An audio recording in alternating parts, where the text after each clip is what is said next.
جن کو جو پکڑے جاتے ہیں مضبوطی کے ساتھ دھاڑوں کے ذریعے، ادراک دانتوں کے ذریعے، یعنی ادراک دانتوں کے ذریعے جب کسی چیز کو پکڑا جائے تو وہ نہیں چھوٹ سکتی اور پھر جو ہے وہ انسان کے قبضے میں آ جاتی ہے۔ اسی طرح مآخذ جو ہے، وہ مآخذ جو بالکل مضبوطی کے ساتھ انسان پکڑ لیتا ہے اور ان کو کیا کر دیا جاتا ہے، بنیاد بنایا جاتا ہے کسی چیز کے لیے، تو ان سب پر واقفیت حاصل ہے، تب جو ہے ایک مسئلہ نکالا جاتا ہے۔ آگے مصنف رحمۃ اللہ علیہ فرماتے ہیں کتاب کی علت، وجہ علت باعثہ بیان فرماتے ہیں کہ وقد جرى علی الموعد، کہ میرے اوپر ایک وعدہ جاری ہوا، یعنی مجھ سے وعدہ لیا گیا، ساتھیوں نے مجھ سے وعدہ لیا، فی مبدأ بدایت المنتہی، مبتدی کہ بدایت المبتدی کے شروع میں، اس کے دباجے میں، یعنی بدایت المبتدی جب میں نے لکھ لیا جامع صغیر اور المختصر القدری کے مسائل کو ایک جگہ جمع کیا، تو بدایت المبتدی کا سمجھنا ذرا مشکل تھا، اور پھر اس کے بعد جو ہے میرے ساتھی نے پھر جو ہے مجھ سے مطالبہ کیا اس بات کا کہ ان اشرحها بتوفیق اللہ تعالی شرحا، کہ میں اللہ کی توفیق سے بدایت المبتدی کی ایک ایسی شرح لکھوں، ارسمہ یا ارسمہ اسمیہ بکفایت المنتہی، کہ اس کا نام میں کفایت المنتہی رکھوں، یعنی میں نے پھر شرح لکھی 80 جلد کے اندر، اس کا نام میں نے کفایت المنتہی رکھا۔ فشرعت فیہ، اس کے اندر میں نے شروع کیا اور کفایت المنتہی لکھنا شروع کر دیا، لیکن لکھنے کے اوقات جو ہے میرے پاس مشغول تھے، مصروفیات زیادہ تھے، تو اس لیے میں نے جو ہے جلدی جلدی وہ کام نہ کر سکا، بعض مشاغل کی وجہ سے وہ کام کبھی کبھی رک بھی گیا۔ لیکن آپ کو معلوم ہے کہ جب کوئی آپ سے وعدہ کر لیتا ہے تو وعدے کی تکمیل جو ہے بالفور تو ضروری نہیں ہوتی، بلکہ گنجائش بھی اس کے اندر ہوتی ہے، تو اس لیے فرماتے ہیں کہ والوعد یسوغ بعض المساغ، کہ وعدے کے اندر کچھ گنجائش ہوتی ہے، ایسا بھی نہیں کہ بس کوئی وعدہ کر لے اور بالفور آپ سے کہیں کہ بس یہ چیز پوری کر لو۔ وحین اکاد اتکئ عنہ اتکاء الفراغ، اور جب میں اس سے فارغ ہونے لگا، وحین اکاد اتکئ عنہ اتکاء الفراغ کا کیا معنی ہے کہ جب قریب تک میں اس سے فراغت کا تکیہ لگاؤں، مقصد کیا ہے، یعنی جب میں اختتام کو پہنچا، کفایت المنتہی میں نے لکھی اور وہ شرح تکمیل کو پہنچی، مکمل ہو گئی، تو تبینت فیہ نبذا من الاتناب،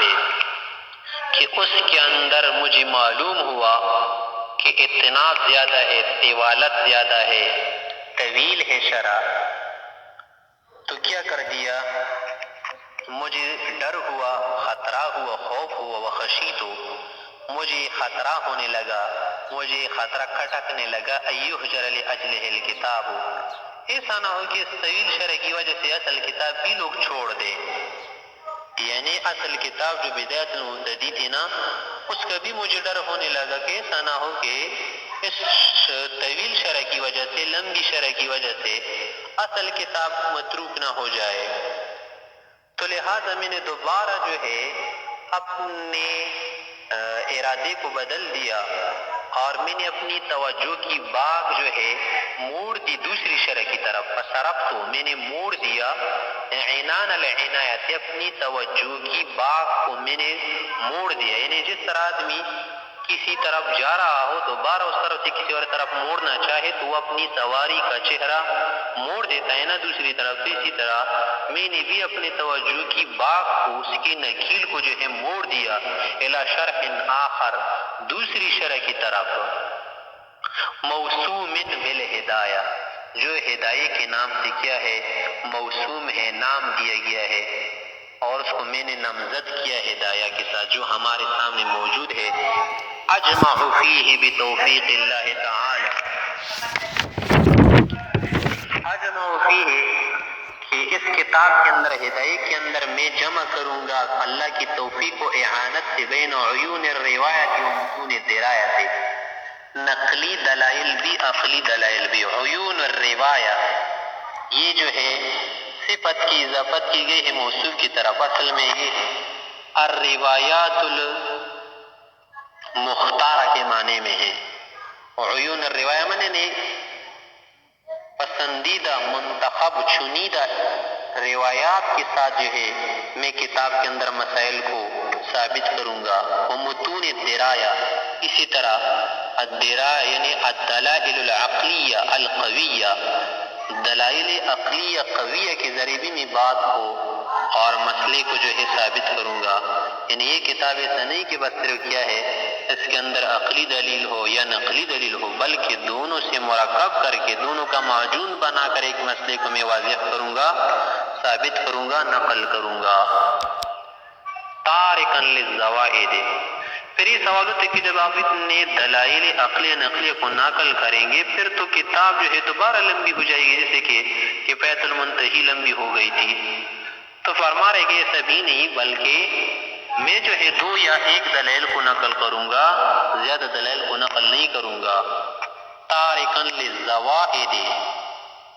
زائد نافع چیزیں اگرچہ نافع ہو لیکن طوالت کے خطرے سے ان کو میں چھوڑ دوں گا. فی کل باب ہر باب میں. معرضا عن هذا النوع من الاسحاب اس قسم کے تطویل اور اسحاب طوالت سے اعراض کرتا رہوں گا. لیکن یہ مقصد بھی نہیں کہ بس صرف ایسی دلیل نقل کرو کہ جس سے آدمی کو مطلب بھی سمجھ میں نہ آئے، بلکہ مع ما ساتھ اس کے انہو یشتمل علی اصول کہ اس ہدایہ کے اندر ایسے اصول ہوں گے، یہ ہدایہ کی کتاب ایسے اصول پر شامل ہوگی، ینصحب علیہا اصول کہ اس پر بہت سارے اصول، بہت سارے مسائل، فروع متفرع ہوں گے. یعنی ہدایہ جو ہے اصل میں اصول کی کتاب ہے، قواعد کی کتاب ہے کہ جب انسان اس کو اچھی طرح صحیح پڑھ لے، سمجھ لے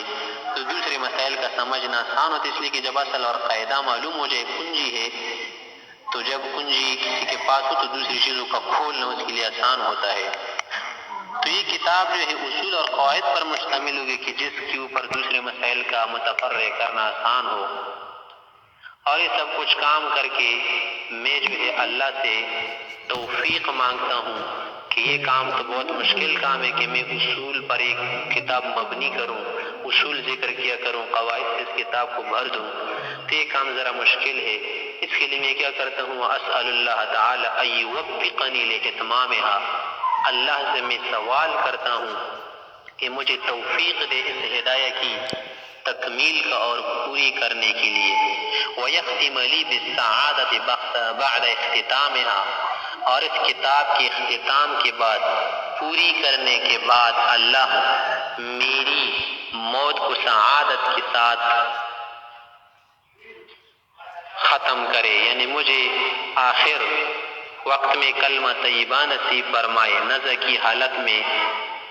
مجھے کلمہ شہادت نصیب فرمائے، یعنی میری موت بھی سعادت والی ہو، میری زندگی بھی سعادت والی ہو. حتیٰ پھر صاحب ہدایہ نے فرمایا کہ یہ کتاب تو میں نے لکھی،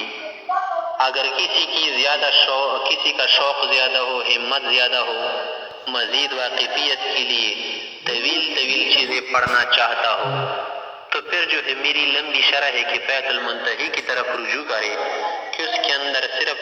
مسائل بھی نہیں ہے بلکہ مسائل کے امثال بہت سارے دلائل بھی موجود ہے. لیکن جس کے پاس وقت کی تنگی ہو، وقت اس کو زیادہ نہ ملتا ہو، تو وہ جو ہے اس کتاب ہدایہ پر اکتفا کرے کہ شکل میں تو صغیر ہے، چھوٹی کتاب ہے، لیکن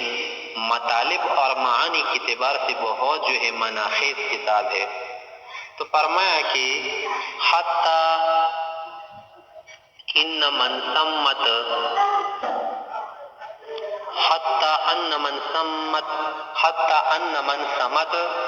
ہمتہ، پس جس کی ہمت بلند ہو، سما یسلو کس کو کہتے بلند ہونا، جس کی ہمت بلند ہو الی مزید الوقوف، مزید واقفیت کی طرف، یرغب فی الاطول والاکبر، اور وہ رغبت رکھتا ہو طویل چیز کی طرف، بڑی چیز کی طرف، تو وہ پھر شرح سابق کی طرف رجوع کرے کہ فیت المنتہی کی طرف۔ ومن عجلہ الوقت عنہ، لیکن جس کے پاس وقت تنگ ہو اور ٹائم نہ ملتا ہو تو وہ کیا کرے؟ یقتصر علی الاصغر والاقصر، وہ اس چھوٹی اور مناخیز کتاب پر کیا کرے؟ اکتفا کرے کہ علی الاصغر شکل میں تو چھوٹی ہے، عبارات اس کی چھوٹی ہے، والاقصر لیکن معنی کے اعتبار سے کیا ہے؟ بہت مناخیز ہے، مطالب سے بھرپور ہے، البتہ شکل اگرچہ کیا ہے؟ قصیر ہے، صغیر ہے۔ اور پھر جو ہے مصنف سے اب نے یہ بھی بتایا کہ وَلِلنَّاسِ فِيمَ يَعْشِقُونَ مَذَاهِبُ، کہ لوگوں کے لیے جانا ہوتا ہے اس چیز کی طرف جس کا وہ شوق یا عشق رکھتے ہیں۔ یعنی مثلا ایک آدمی جس چیز کا شوق رکھتا تو ظاہر سی بات ہے کہ وہی کرے گا۔ تو اگر کوئی لمبی چیزوں کا شوقین ہے تو کہ بیت المنتہی کا مطالعہ کرے، چھوٹی چیزوں کا شوقین ہے، وقت نہیں ہے تو وہ ہدایہ کا مطالعہ کرے۔ وَلِلنَّاسِ فِيمَ يَعْشِقُونَ مَذَاهِبُ، کہ ہر کسی کی پسند اپنی اپنی اور خیال اپنا اپنا، یعنی ہر کسی کی اپنی اپنی پسند ہوتی ہے اور اپنا اپنا خیال ہوتا ہے، تو اپنی پسند کے مطابق کیا کرے؟ عمل کرے، اس کے مطابق چلے۔ یہ شعر جو ہے ایک ٹکڑا ہے جو علی الفرزدق کے شعر سے لیا گیا ہے، اور اس کے اندر یہ شعر ہے کہ یہ شاعر جو تھا اپنے محبوبہ کے علاقے میں کبھی کبھی جاتا تھا اور یہ کہتا تھا کہ وَمِنْ عَادَتِي حُبُّ الدِّيَارِ لِأَهْلِهَا، کہ میری عادت یہ ہے کہ یہاں پر جو پہلے لوگ رہتے تھے اور اس کے اندر میری محبوبہ بھی تھی تو میں وہاں پر جایا کرتا تھا اور ابھی بھی جاتا ہوں۔ ٹھیک ہے وہ لوگ موجود نہیں ہے لیکن ان کی کیا ہے؟ مکین تو نہیں ہے، مکان تو ہے، مکان کے پاس جاتا ہوں۔ وَلِلنَّاسِ فِيمَ يَعْشِقُونَ مَذَاهِبُ، اور لوگ جس چیز کے ساتھ عشق و محبت رکھتے ہیں وہاں پر وہ جاتے ہیں اور جانا ہوتا ہے۔ آگے فرمایا کہ وَالْفَنُّ خَيْرٌ كُلُّهُ، علم، فن، ہنر، یہ کیا ہے؟ سارا کا سارا کیا ہے؟ خیر ہے۔ یعنی فن جو ہے مطلق فن، مطلق علم جہل سے بہتر ہے، اگر پھر علم شرعی ہو تو جہالت سے کیا ہے؟ 100 گنا بہتر ہے۔ ثم سألنی بعض اخوانی، پھر صاحب ہدایہ فرماتے کہ دیکھیے کتاب جو میں نے لکھی اس کے لیے محنت شاقہ میں نے جو ہے اٹھائی ہے، ایسا نہیں کہ بس لکھ لیا بلکہ میں نے پڑھاتے پڑھاتے میں بھی کیا ہے؟ لوگوں کو املا کروایا ہے، ساتھیوں سے لکھوایا ہے بار بار، اس کی میں نے کیا کی ہے؟ نظر ثانی بھی کی ہے، اور پھر جو ہے میں نے اس کا افتتاح کیا، اس کے بعد جو ہے یہ کتاب لکھتا ہوں۔ ثم سألنی بعض اخوانی فی الدین، پھر میرے بعض دینی ساتھیوں نے، بھائیوں نے مجھ سے مطالبہ کیا ان املی علیہم المجموع الثانی، کہ میں ان کو پڑھاتے پڑھاتے املا بھی کرواؤں، لکھواتا رہوں، المجموع الثانی یہ ہدایہ۔ فافتتحتہ، پس میں نے ابتداء کیا، شروع کیا، مستعینا باللہ تعالی، اللہ سے مدد مانگتی ہوئی، فی تحریر ما اقابلہ، اس چیز کے لکھوانے میں جو میں پڑھاتا ہوں، کہتا ہوں، بولتا ہوں، متضرعا الیہ فی التیسیر، اور اللہ کی طرف تضرع کرتا ہوں آسان کرنے میں، لما احاولہ، اس چیز کی جس کی میں کوشش کر رہا ہوں،